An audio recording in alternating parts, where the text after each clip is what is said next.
कल तू ही समोखन के साथ आया था ना लड़ने के लिए, तू ही है ना? हाँ हाँ, मेरा नाम ही मोनू है, मैं ही आया था। बोल। आजकल बहुत ज्यादा बदमाश बन रहा है तू, तेरा हाथ पैर तोड़ने का कॉन्ट्रैक्ट मिला है मुझे। रुक एक मिनट, तू रुक, अपने दोस्तों को बुलाता हूँ, समोखन को करता हूँ फोन में, रुक तू।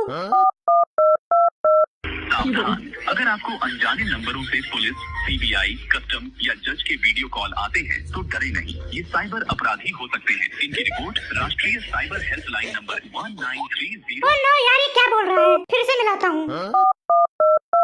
सावधान, अगर आपको अनजाने नंबरों से पुलिस, सीबीआई, कस्टम या जज के वीडियो कॉल मारो रे, मारो उसको मारो।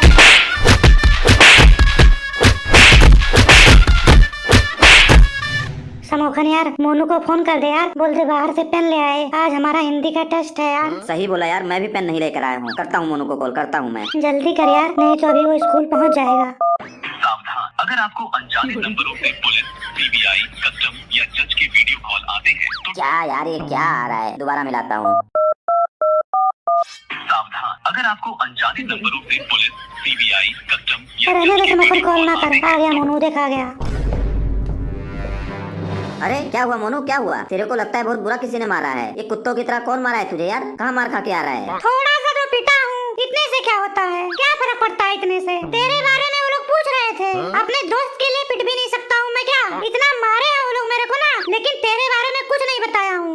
मेरे दोस्त के इतने बड़े बड़े दुश्मन हैं, वो हमें बुलाता है जब लड़ने जाता है किसी के साथ। आज मैं अकेला पड़ गया था, वो लोग मेरे को पकड़ लिए, पहचान गए मेरे को। वो लोग मुझे बहुत मारे, मेरे दोस्त के बारे में बहुत कुछ पूछे, लेकिन मैंने कुछ नहीं बताया। अपने दोस्त के लिए मैं इतना भी नहीं कर सकता हूँ। वो लोग ये भी पूछ रहे थे कि समोखन रहता कहाँ है, उसका घर बता, वो स्कूल कितने बजे आता है, कितने बजे जाता है, उसका टाइमिंग बता, लेकिन मैं कुछ नहीं बताया। तभी लोग मेरे को दौड़ा दौड़ा के मारे हैं, लेकिन मैंने अपनी जुबान नहीं खोली। बस बस अब रहने दे, तू सिर्फ ये बता कि वो लोग कितने लोग थे? वो 2 लोग थे यार, और मैं अकेला पड़ गया। एक मेरे पीछे से लात मार रहा था और दूसरा मेरे मुंह पे मुक्का मार रहा था, लेकिन फिर भी मैं तेरे बारे में बताया नहीं उनको। यार एक फोन तो करता मुझे, तेरे से एक फोन नहीं मिलाया गया। फोन करने में कितना टाइम लगता है बता? तू फोन तो करता, हम तुरंत आ जाते। कॉल कर रहा था यार, लेकिन सबसे पहले ना वो सरकार वाला कॉलर टून आ जाता है, बोलते कोई जज वाला, पुलिस वाला, फ्रॉड से बचो, ये वो फालतू पता नहीं क्या बोल रहा था यार। मैं बार बार फोन लगा रहा था लेकिन नहीं लग रहा था। इतने में वो लोग पकड़ के मुझे मारने लगे। मैं क्या करता, मोबाइल जल्दी से छिपा लिया। उसमें बता रहा था अगर आपके पास कोई जज बनकर, पुलिस बनकर, सीबीआई बनकर कॉल करे तो वो साइबर अपराधी हो सकता है, उससे सावधान रहो।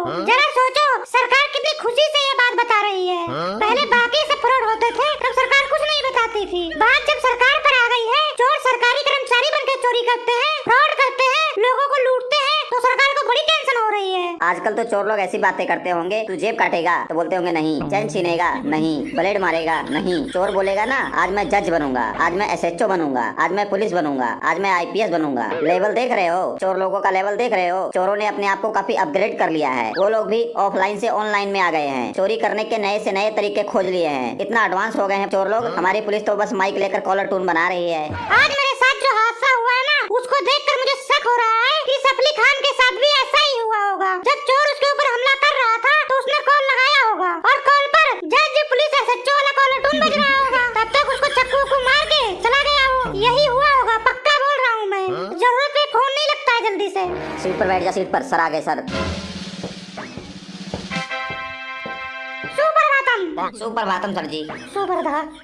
बैठे रहो सुप्रभातम। सर आज हमारा हिंदी का टेस्ट है। आपने बोला था लेख याद करके आना। पूरे ग्रामर में से कोई भी लेख टेस्ट हो सकता है, सभी याद करके आने को बोला था आपने। मैं पूरी तैयारी करके आया हूँ। हाँ हाँ मुझे याद है। ओए बच्चे, ये पीछे बैठकर बातें क्यों कर रहे हो तुम लोग? यहाँ क्या करने आते हो? यही सब करने आते हो? गुरुजी पढ़ने आते हैं। उसके कानों में खुसुर पुसुर कर क्या पढ़ रहा है तू? तेरे पिताजी फैक्ट्री में काम करते हैं और तेरी माता 1-1 रुपए इकट्ठा करके तुझे पढ़ा रही हैं। घर से थाली भर भर के खा के आ जाते हो। जब खुद कमाओगे तब दाल और आटे का भाव पता चलेगा। एग्जाम तुम्हारे सर पे है और तुम सबकी बातें ही नहीं खत्म हो रही हैं। पता नहीं कौन सी इतनी जरूरी बात कर रहे हो। आज पता चल जाएगा तुम लोगों की हिंदी में कितनी तैयारी है। कोई भी बच्चा हिंदी की बुक बाहर नहीं निकालेगा। आज आप लोगों का ग्रामर का टेस्ट नहीं, वाइवा होगा। सुनाओगे तुम सब लोग। तुम लोग नकल मार के टेस्ट में अच्छे नंबर ले आते हो। आज सुनाओगे तब पता चलेगा कौन कितना पानी में है। पहले तू खड़ा हो रे पप्पू, तू सुना। तू मेरे दोस्त पर निबंध सुना। सुना, सुना जल्दी से। मैं सर। और कोई है पप्पू इस क्लास में? तू ही है ना? चल खड़ा हो, सुना जल्दी से। दोस्त दोस्त मतलब दोस्त सर, दोस्त। अरे भाई अपने दोस्त के बारे में बताना है, कुछ भी बता दे भाई, सोच समझ के बता दे जो आता है। मेरे बहुत सारे दोस्त हैं। मेरा दोस्त मुझे पढ़ने नहीं देता है। मेरे कुछ दोस्त ऐसे हैं जो भंडारा खाने के लिए पाकिस्तान तक जा सकते हैं। मेरे दोस्त एक दूसरे की चीजें छीन लेते हैं, यहाँ तक कि चोरी भी कर लेते हैं। कोई भी चीज मांगने पर दे दो, जैसे कि घड़ी, बेल्ट, जूता, कपड़ा, तो वो लोग वापस नहीं करते हैं। मुझे अपने दोस्त पर गर्व है, वो फालतू में बुलाने पर भी आ जाते हैं। भगवान मेरे दोस्त की उम्र लंबी करे, वो जल्दी ना मरे। अगर वो मरे तो हम साथ में मरे, ताकि नर्क में हम लोग साथ साथ रहें, दोस्ती वहाँ भी दिखाएं। यही लिखेगा परीक्षा में? ऐसे याद किया है हिंदी ग्रामर तू? तब तो इस बार फेल होने की तैयारी कर ले। अब ऐसा कर, दोनों हाथ ऊपर करके खड़ा हो जा, और जब तक मैं हाथ नीचे करने को बोलूँ ना तब तक खड़ा रहे हाथ ऊपर करके। चल तू खड़ा हो जा रे समोखन। तू याद किया है जो हिंदी ग्रामर में याद करने को दिया था, करके आया है याद? सर हिंदी कौन याद करता है? हिंदी तो एक ऐसा सब्जेक्ट है जो आंखें बंद करके और सोच सोच के लिखूं ना, बना बना कर लिखूं, फिर भी 80-90 नंबर आ जाएंगे आराम से। अच्छा, हिंदी सब्जेक्ट तुझे इतना आसान लगता है? चल तू ऐसा कर, महात्मा गांधी जी के ऊपर निबंध सुना।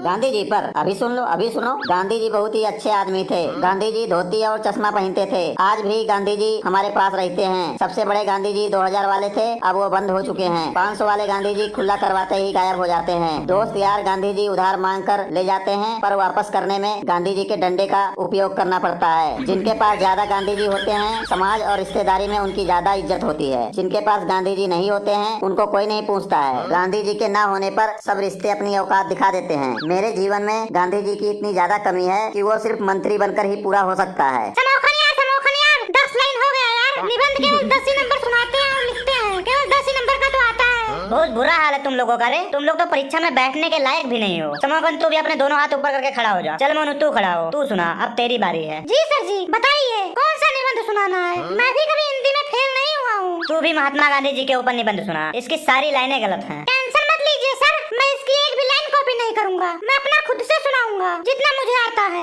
गांधी जी के लिए मेरे दिल में बहुत ज्यादा इज्जत है। मैं हमेशा बैंक से नए गांधी जी को लाता हूँ। नए गांधी जी को मैं बचा बचा कर, छिपा छिपा कर रखता हूँ। हटे पुराने गांधी जी कोई नहीं लेता है। सब लोग करारे करारे गांधी जी ढूंढते हैं। एटीएम से खरखर खरखर खरखर खरखर आवाज आने के बाद गांधी जी निकलते हैं। आरबीआई के पास गांधी जी छापने वाली मशीन होती है, वो जितना चाहे गांधी जी छाप सकते हैं। गांधी जी को कमाने के लिए लोग अपने घर और परिवार से काफी दूर चले जाते हैं। गांधी जी ना होने पर लोग रिश्ता तोड़ देते हैं। ज्यादा गांधी जी कमाने के चक्कर में लोग जुआ, सट्टा, लॉटरी, बैटिंग तक लगाते हैं। यहाँ तक कि मैं भी रोज 49 रुपए लगाकर ड्रीम 11 में गांधी जी का इंतजार करता रहता हूँ, पर आज तक नहीं आया मेरे पास। जीते जी जिसने अपनी जिंदगी में गांधी जी नहीं जोड़े, मरने के बाद उसकी हड्डियाँ किसी ने नहीं बटोरे। गांधी मेरी आन है, गांधी मेरी मान है, गांधी मेरी शान है, गांधी मेरी पहचान है। मोनू तेरे भी 10 लाइन पूरे हो चुके हैं भाई, अब रहने दे। पास हो जाएगा, तू पास हो जाएगा, इतने में ही पास हो जाएगा। पास नहीं, ये भी तेरी तरह फेल है इस बार हिंदी में। मोनू तू भी इसके साथ दोनों हाथ ऊपर करके खड़ा हो जा। गोलू तू खड़ा हो और तू सुना, शराब एक अभिशाप है। निबंध सुना इसके ऊपर। शराब वह नशा है जिसने ना जाने कितने बच्चों और महिलाओं के जीवन को अस्त व्यस्त कर दिया है। गुड बच्चे गुड, बहुत अच्छे, आगे सुनाओ। शराब बहुत बुरी चीज होती है, फिर भी लोग शराब पीकर टुन्न रहना पसंद करते हैं। शादियों में खाना मिले चाहे न मिले, लेकिन शराब जरूर मिलना चाहिए। शराबी इंसान जमीन से जुड़ा हुआ इंसान होता है, क्योंकि आधी बोतल पीने के बाद जमीन पर गिरा हुआ मिलता है। कई लोग तो जमीन के नीचे भी चले जाते हैं, जैसे नाले में, तालाब में, नहर में, गटर में, गड्ढे में। शराब पीना बुरा है, लेकिन 2 पैग पीने दे साथिया, क्योंकि भोजपुरी गाने पे डांस गन्ने का जूस पीकर नहीं किया जा सकता है। असली और सच्चा शराबी वही होता है जो मांस और बोटी पे नजर नहीं रखता है, वो दारू की पेटी पर नजर रखता है। शराबी इंसान अपने दोस्त की बात हमेशा मानता है। जब उसका दोस्त बोलता है तू बैठ मैं दारू लेकर आता हूँ। शराबी लोग थोड़े भुलक्कड़ होते हैं। पहले वो लोग बोलते हैं 2 पैग लगाता हूँ, लेकिन जब 2 पैग लगा लेते हैं उसके बाद फिर 2 पैग लगाते हैं। ऐसे करते करते 2-2 पैग करते करते जब तक उनके गांधी जी खत्म नहीं हो जाते तब तक 2-2 पैग लगाते रहते हैं। बस बस बस बस कर, तेरा भी यही हाल है इन तीनों की तरह। तू भी अपने दोनों हाथ ऊपर करके खड़ा हो जा। क्या रे मोनू, दोनों हाथ ऊपर करके फिर भी हंस रहा है तू? तुझे क्या लगता है ऐसे ही बच जाएगा? जिन जिन लोगों का हाथ ऊपर है वो लोग अभी प्रिंसिपल ऑफिस में जाएंगे। अब तुम लोगों को मैं ग्रामर पढ़ाऊंगा ही नहीं। जब भी मैं पढ़ाई के मूड में आता हूँ कि आज तुम लोगों को कुछ अलग पढ़ाऊंगा, कुछ नया पढ़ाऊंगा, तब तुम लोग पुराना वाला भी नहीं सुना पाते हो, जिससे मेरे दिमाग की ऐसी तैसी हो जाती है। ये सब चीजें जो हैं, जो मैं तुम्हें बता रहा हूँ, तुम्हें समझा रहा हूँ, वो किसी किताब और गाइड में नहीं मिलेगी। ये जीवन का असली ज्ञान है। मैं आई गो तो 2 नंबर।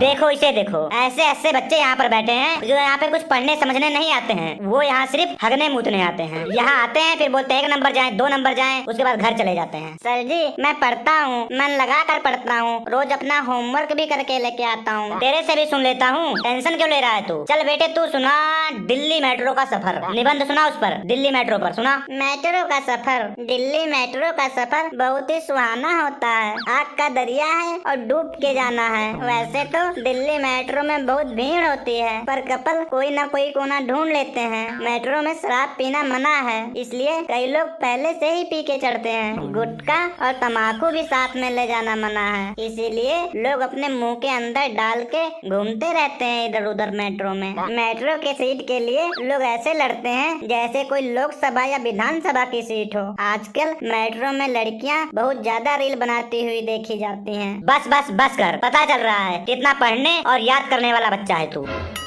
नालायक, दांत मत दिखा, समझ रहा है? दांत मत दिखा, नहीं तो यहीं पर तेरा मुंह तोड़ दूंगा। जरा सोचो, कभी ये समय लौट कर आएगा? आज से 10 साल बाद इस समय को याद करके कोसोगे अपने आप को। सोचोगे कुछ पढ़ लेते, कुछ याद कर लेते तो आज कुछ और होते। यही सोचोगे। सर सही कह रहे थे हमसे। मुझे कोई दिक्कत नहीं है, चाहे तुम लोग पढ़ो चाहे ना पढ़ो। पढ़ोगे तो अपने लिए पढ़ोगे, नहीं पढ़ोगे तो अपने घर वालों का पैसा वेस्ट करोगे। प्रिंसिपल सर हमें तो सैलरी दे ही देते हैं टाइम पर। तुम लोगों का भविष्य मुझे अंधकार में दिखाई दे रहा है। थोड़ा अपने आप पर ध्यान दो, अभी भी टाइम है, नहीं तो तुम्हारा कुछ नहीं हो सकता है, बर्बाद हो जाओगे तुम लोग। सर ये लीजिए सर,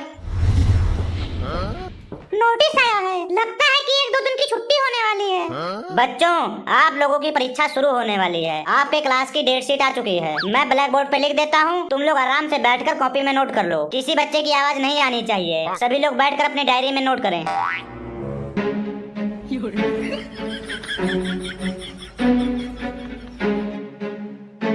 सर जी पहले आप मुझे ये बताओ कि स्कूल की डेट शीट बनाता कौन है? कौन बनाता है पेपरों का डेट शीट? दिमाग नहीं है क्या उसमें? पागल है वो, भांग खा के डेट शीट बनाता है। लगातार पेपर है, धड़ाधड़। एक दिन का भी गैप नहीं है बीच में कि हम लोग पढ़ सके, तैयारी कर सके। एक से दूसरे पेपर के बीच में सांस तो लेने देते। एक पेपर लिख कर आओ, घर पहुँचते ही दूसरे पेपर की तैयारी में जुट जाओ। लेटरिन जाने का भी टाइम नहीं बचेगा हमारे पास। हम क्या करेंगे, कहाँ जाएंगे हम लोग? रात होते ही सुबह हो जाएगा, सुबह तुरंत पेपर देने चले जाएंगे। रोज सुबह की शिफ्ट में पेपर कर दिए हैं, अरे दोपहर में कर देते तो क्या हो जाता, क्या चला जाता उनका। रात रात में हम लोग क्या पढ़ लेंगे, पूरी रात खत्म हो जाती है यार रील देखते देखते। फिल्में और यूट्यूब की वीडियोस मैं डबल स्पीड में 2x पे देखता हूँ ताकि टाइम ज्यादा ना लगे। एक चीज पढ़ता हूँ तो दूसरी चीज दिमाग से निकल जाती है, फिर दूसरी चीज पढ़ता हूँ तो पहली चीज दिमाग से निकल जाती है। यहाँ तक कि देखो तो जितना भी मुश्किल पेपर है ना, उसके बीच में भी एक दिन का गैप नहीं है। मैथ और इंग्लिश का पेपर बिल्कुल साथ में बीचों बीच धड़ाधड़ एक में ही घुसेड़ दिए हैं। कम से कम 2 दिन का बीच में गैप होना चाहिए ताकि हम लोग तैयारी कर सकें। ये सब छोड़ भाई, 14 फरवरी को भी पेपर है। अब इन लोगों को बता 14 फरवरी को कौन पेपर करता है? 14 फरवरी वाले दिन कौन आएगा यहाँ पर पेपर देने? बर्बाद हो जाएंगे सब लोग, ब्रेकअप हो जाएगा सबका। ऐसे थोड़ी होता है यार, सबकी गर्लफ्रेंड भाग जाएंगी, छोड़ के चली जाएंगी सबको।